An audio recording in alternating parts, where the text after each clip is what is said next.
My beloved child, you didn't even notice me come in, did you? It's how softly I stepped into your space when the chaos outside refused to slow down and your thoughts were louder than your heartbeat. I came in with the stillness that could silence it all. I didn't knock. I didn't call from afar. I simply walked in because I knew you needed me more than ever. You were surrounded by noise, by deadlines, by decisions, by doubts, and in all of it, no one saw the panic behind your eyes. But I did. I came because I couldn't wait another minute for someone else to give you what only I can. This moment is not random. It's not coincidence. This is a divine appointment. And it's urgent. I couldn't delay it anymore, because the weight you've been carrying has been threatening to crush what's left of your hope. So here I am.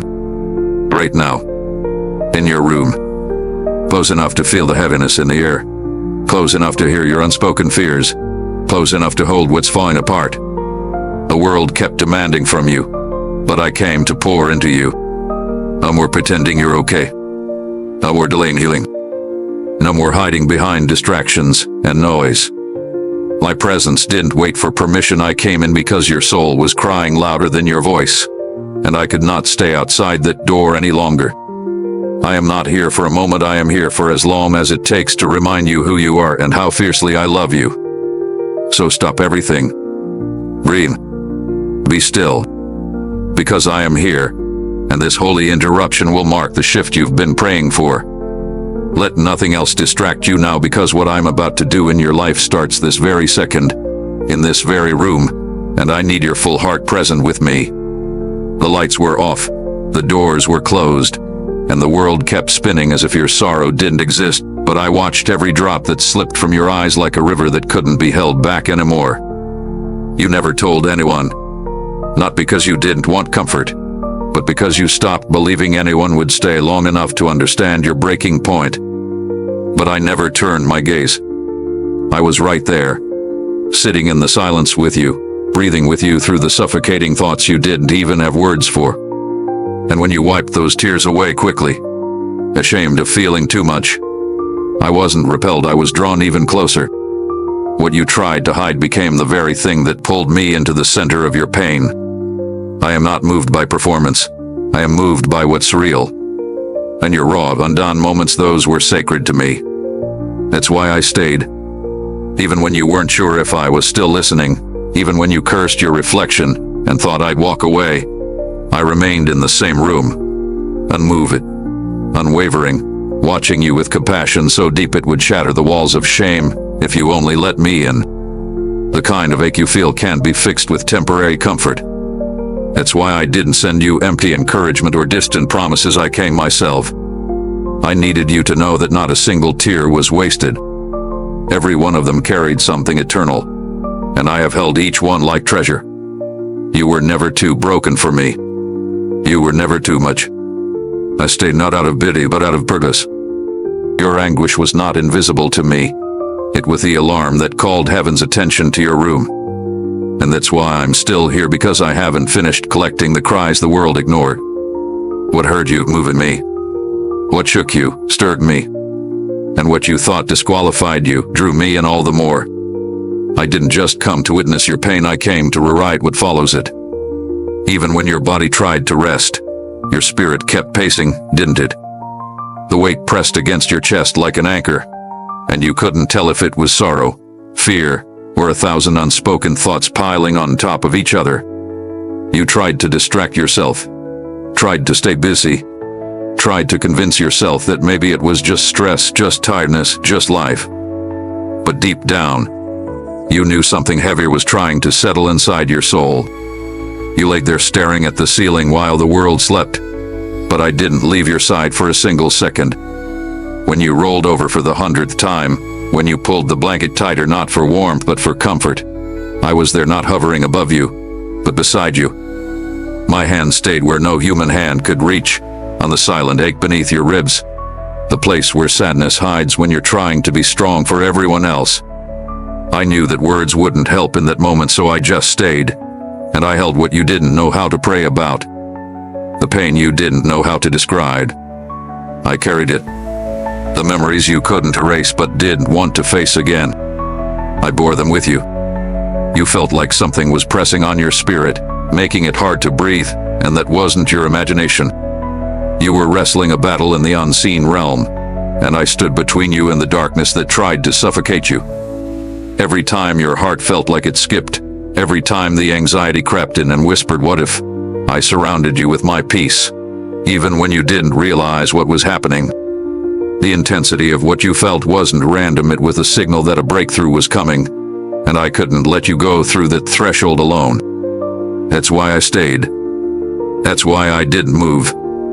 That's why I refused to step out when your pain reached its highest point, because that's exactly where my presence does its deepest work. And while your eyes stayed wide open in the dark, wondering if the morning would come with new strength or the same exhaustion, I was already preparing the shift. You didn't even know it, but I was lifting burdens off your chest one by one while your mind raced.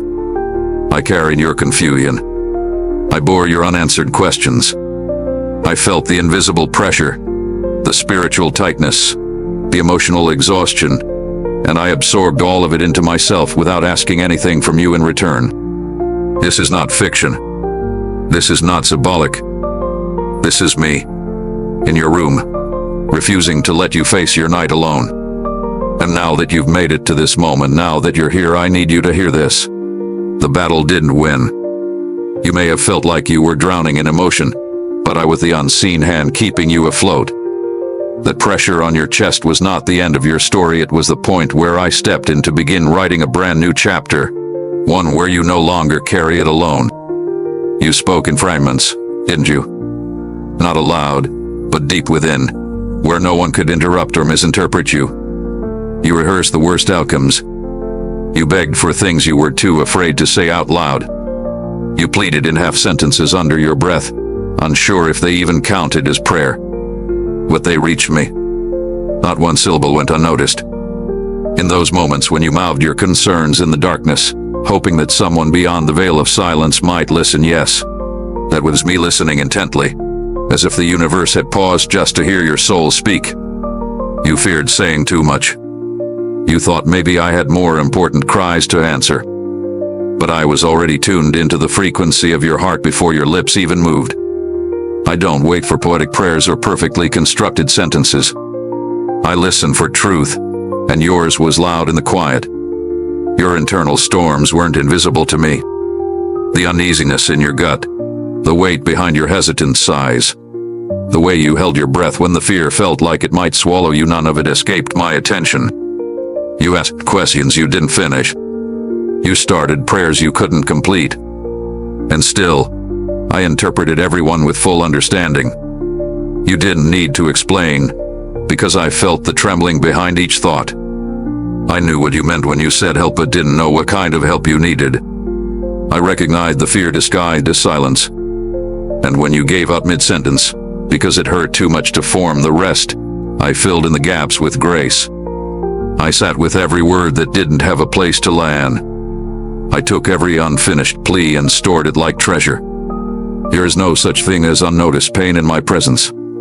I am the one who understands the language of tears, of breathless moments, of stares into the ceiling with clenched fists and questions no one else would understand. I know how hard it is to trust when life has trained you to expect silence back. But I'm not distant. I'm not deaf. And I'm not slow to respond. Your quietest moments were loud in heaven.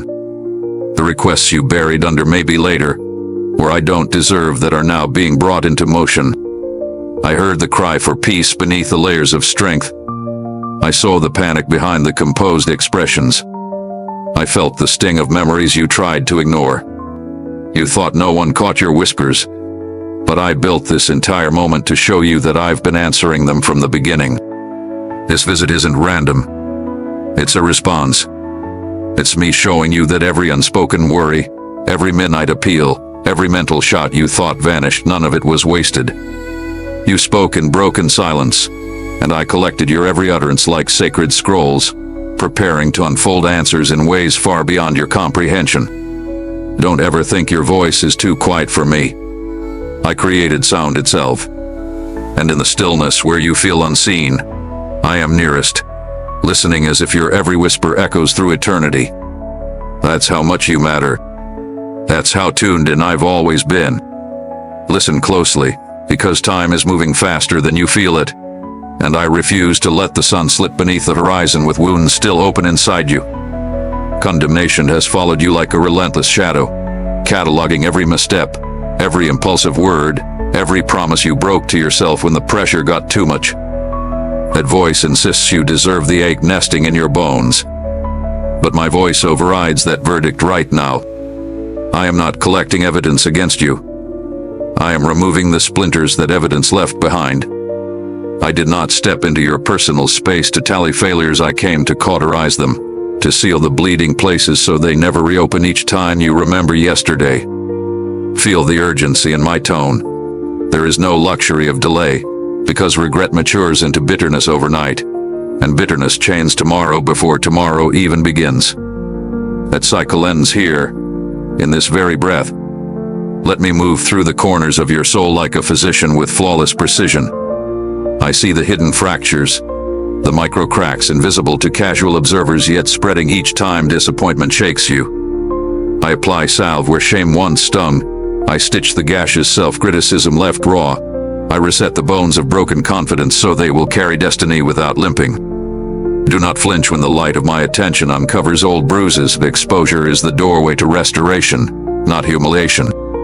I bring no wagging finger, only a relentless determination to make you whole before nightfall. Feel the rush of grace rushing in like warm oil over cold wounds. Hear the tearing sound.